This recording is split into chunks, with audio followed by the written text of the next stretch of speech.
कोल्हापूर लोकसभा मतदारसंघातून महाआघाडीचे उमेदवार म्हणून श्रीमंत छत्रपती शाहू महाराज यांच्या नावाची जोरदार चर्चा सुरू आहे। याच पार्श्वभूमीवर पालकमंत्री हसन मुश्रीफ यांनी महाराजांनी निवडणूक लढवू नये असं मत व्यक्त केलं होतं। महायुतीमधील पक्षांच्या पदाधिकाऱ्यांची सुद्धा अशीच भावना आहे।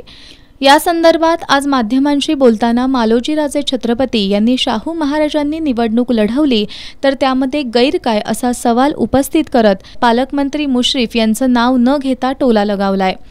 कोल्हापूरच्या जनतेच्या मनात जर श्रीमंत शाहू महाराज यांना बिनविरोध निवडून देण्याची इच्छा असेल तर ते बिनविरोध होतील असंही मालोजीराजे छत्रपतींनी सांगितलं। हे सगळं दूरच्या चित्रवाणीतनं टीव्हीवरनं इकडनं सोशल मीडियावरनं ऐकायला मिळतं। निश्चित स्वरूपात सर्वांची इच्छा आहे की महाराजांनी उभं राहावं आणि आता ही सगळी मंडळी महाविकास आघाडी काय निर्णय घेते त्याच्यावर सगळं अवलंबून आहे।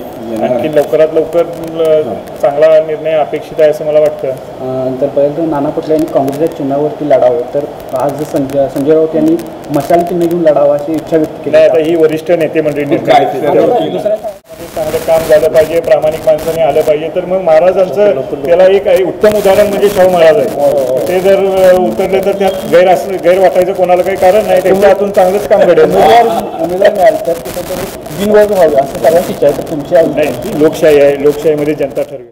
मालोजीराजे छत्रपतींनी आज एका प्रकारे श्रीमंत छत्रपती शाहू महाराज यांच्या उमेदवारीचं समर्थन केलं असून महाविकास आघाडीचे नेते जो निर्णय घेतील त्यावर उमेदवारी अवलंबून असेल असंही मालोजीराजेंनी सांगितल्यामुळं आता महाआघाडीत शाहू महाराजांच्या उमेदवारीबद्दल काय निर्णय होतोय हे बघावं लागेल।